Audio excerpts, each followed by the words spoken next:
Agora sim, vamos meditar na Palavra de Deus.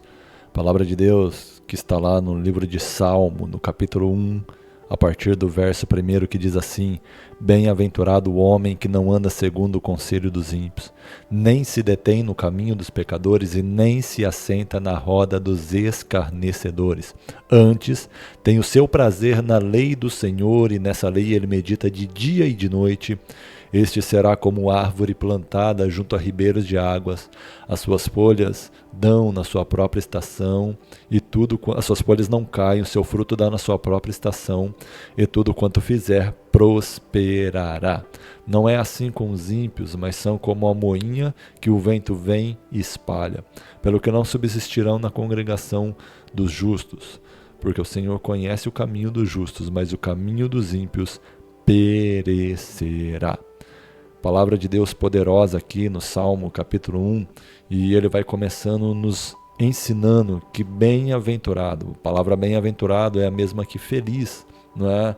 Que bem-sucedido, bem-aventurado, feliz é o homem que não anda segundo o conselho dos ímpios. Ou seja, o mundo ele tem um conselho, ele tem uma forma de viver, ele tem um jeito de viver.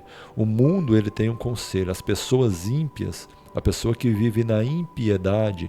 E quem é que vive na impiedade? Aquela pessoa que não tem respeito pelas coisas de Deus. Aquela pessoa que não tem temor pelas coisas de Deus. Esse é o ímpio. Esse é o que vive na impiedade. A pessoa que não tem respeito pelas coisas santas, pelas coisas de Deus, pela palavra de Deus, ela também tem um conselho, e nós não podemos andar pelo conselho dos ímpios. E qual é o conselho dos ímpios? O conselho do ímpio é aquele que te leva ao pecado. É aquele conselho que te leva ao adultério, é aquele conselho que te leva à prostituição, é aquele conselho que te leva ao roubo, ao engano, é o conselho que te leva à destruição de família, à destruição de casamento, à destruição de um lar. Esse é o conselho do ímpio, é aquele que te afasta de Deus, é aquele que te afasta da igreja. Esse é o conselho do ímpio. Toda vez que você tiver um conselho ímpio na tua vida, você não pode se dirigir e se caminhar com ele. Mesmo que pareça que é algo certo, mesmo que pareça que é algo razoável, se não estiver de acordo com aquilo que é santo, se não estiver de acordo com aquilo que é puro, com aquilo que a palavra de Deus diz, você não pode caminhar por esse conselho, porque a palavra de Deus é clara em nos ensinar que bem-aventurado é o homem que não anda segundo o conselho dos ímpios. Você não pode andar segundo esses conselhos. Você tem que ter no teu coração o conselho que a palavra de Deus, que os homens piedosos tem para você. Um conselho de paz, um conselho de restauração, um conselho de arrependimento, de perdão, de santidade. Esse é o conselho que te leva para frente. Mas ele não diz só o conselho do ímpio, ele diz assim, bem-aventurado o homem que não anda segundo o conselho do ímpio e não se detém no caminho dos pecadores. Ou seja, você também não pode praticar aquilo que os pecadores estão praticando. Não importa o meio que você está, você não pode se deter no caminho dos pecadores. O seu caminho é diferente do que o caminho do pecador. O caminho do pecador, quando nós falamos de pecador, é aquele que não se arrependeu, é aquele que não aceitou a Jesus, é aquele que não tem vida com Deus, que não aceitou a palavra de Deus, que não anda de acordo com a palavra de Deus. Esse, a Bíblia nos diz que é o pecador, e nós não podemos nos deter no caminho dele. Ou seja, eu não faço aquilo que o mundo faz. Eu não faço e não falo e não pratico aquilo que o mundo pratica.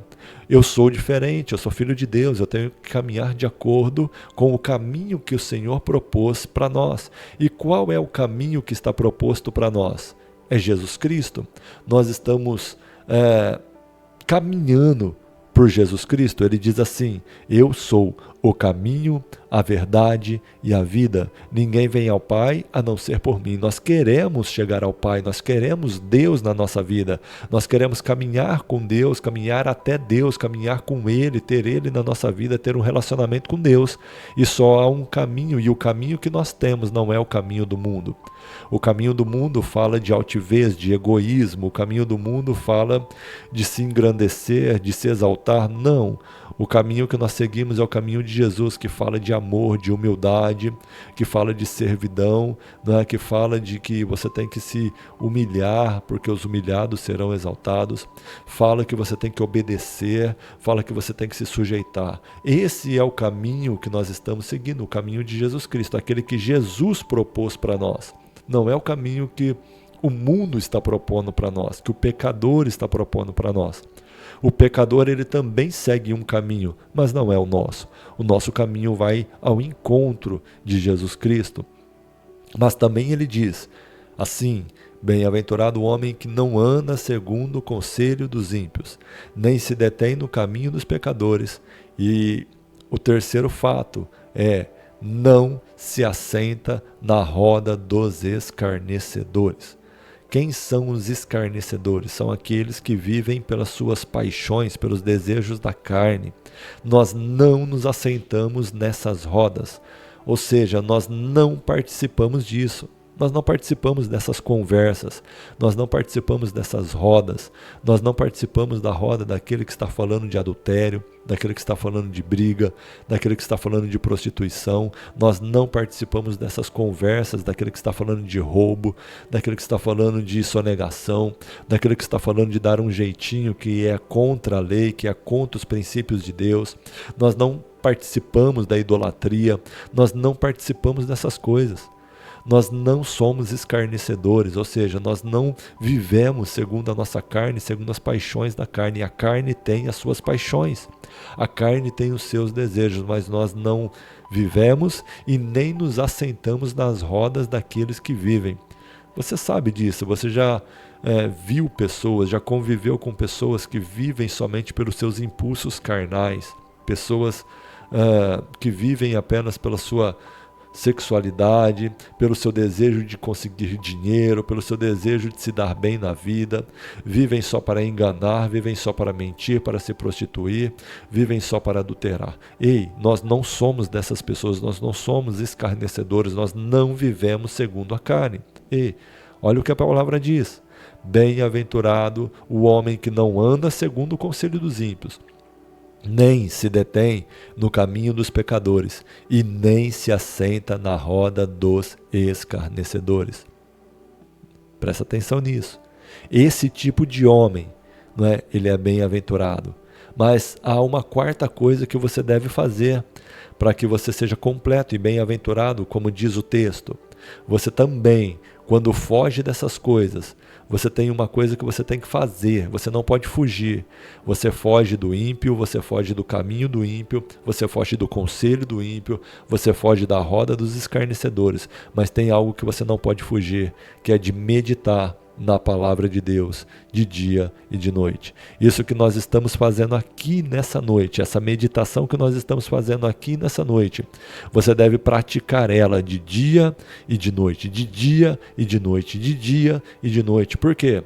Porque quando você pratica essa palavra, a Bíblia diz que você será como a árvore plantada junto a um ribeiro de águas. Ou seja, o que é uma árvore plantada junto ao ribeiro de águas? É uma árvore que sempre tem o seu sustento, ela sempre está suprida, na sua estação ela sempre vai dar o seu fruto, as suas folhas vão dar na sua própria estação, e tudo quanto ela fizer vai prosperar, vai para frente. Por quê? Porque ela não depende das circunstâncias que o mundo está aí. Ei, o mundo está aí, você ouve falar de crises, de problema, você ouve falar de tantas coisas, você quer viver além destas coisas, acima destas coisas, Você tem que ser esse homem que está falando aqui em Salmo 1. Por quê? Porque ele é plantado junto ao ribeiro de águas. Aquele que é plantado junto ao ribeiro de águas não tem tempo de seca, não tem tempo ruim, não tem tempo de sequidão, não tem tempo árido, não tem. Ele sempre está suprido, as suas raízes sempre estão sendo supridas pelo ribeiro. O ribeiro é a palavra de Deus, essa palavra de Deus é o que nos sustenta. As nossas raízes têm que estar na palavra de Deus, ou seja, nós devemos meditar e nos aprofundar na palavra de Deus. Quando nós meditamos e nos aprofundamos, nós somos essa árvore. Para isso, nós devemos fugir das coisas do mundo, fugir das coisas do ímpio, nos afastar das coisas dos escarnecedores e nos aprofundar na meditação da palavra de Deus. E a Bíblia diz que quando isso acontece, tudo quanto nós fizermos prosperará. E o que é prosperar? Vai para frente. Vai acontecer, vai dar certo. Pode até ser que nós tenhamos que lutar e nós vamos ter que lutar.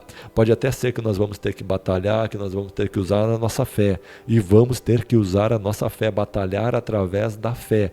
Mas deixa eu falar uma coisa, se você é esse homem, se você é como essa árvore plantada junto ao ribeiro de água, você vai prosperar, vai acontecer, vai dar certo, porque Deus é na tua vida, Deus é com você. Você não pode ser como o ímpio que nós falamos, porque a Bíblia diz que o ímpio é como a moinha, é como a palha, que o vento vem e espalha, o vento vem e joga longe. Nós não somos assim, nós permanecemos, nós somos como a árvore plantada, o vento vem e nós permanecemos porque nós temos raízes e as nossas raízes estão buscando direto da fonte, direto do ribeiro, que é a palavra de Deus. Mas o ímpio não, o ímpio é como a moinha, ele não tem raiz, o ímpio não tem aonde se suprir. Quando vem a tempestade, quando vem os ventos, o vento vem e leva embora. Estes são os ímpios, não é? Eles não permanecerão na congregação dos justos, é isso que está dizendo lá em Salmo 1, nem os pecadores, eles não permanecerão, não continuarão. Deixa eu falar para você, eles não subsistirão. É isso que está dizendo lá no Salmo 1. Mas nós que meditamos na lei do Senhor, nós que não andamos segundo o conselho dos ímpios, nós que não paramos no caminho dos pecadores, não nos detemos nos caminhos dos pecadores e nem nos assentamos nas rodas dos escarnecedores, nós permaneceremos, nós continuaremos e o Senhor é conosco. O Senhor é na nossa vida. Nós temos paz e nós temos aliança com Ele e por isso nós estamos descansados. A nossa esperança não falha, porque nós sabemos em quem nós temos crido e nós sabemos qual é a nossa caminhada. Nós sabemos aonde nós estamos andando e quais são os nossos passos. A palavra diz assim, Salmo 119, 105, lâmpada para os meus pés é tua palavra, luz para os meus caminhos. A palavra de Deus é lâmpada para os nossos pés e luz para os nossos caminhos. Ele não nos deixa tropeçar e nos mostra claramente para onde nós estamos indo. E sabe para onde nós estamos indo? Para uma eternidade com Deus, uma eternidade na casa do Pai, experimentando de Deus por toda uma eternidade. Esse é o nosso projeto de vida, esse é o nosso desejo de vida. Isso é aquilo que a palavra nos fala e nos garante. Eu creio na palavra de Deus e eu sei que você também crê. Então que o seu coração esteja disposto a cumprir aquilo que a palavra de Deus está nos ensinando, nos direcionando para que nós tenhamos uma vida próspera aqui nessa terra, em nome de Jesus Cristo. Que o Senhor te abençoe e te dê graça em nome de Jesus.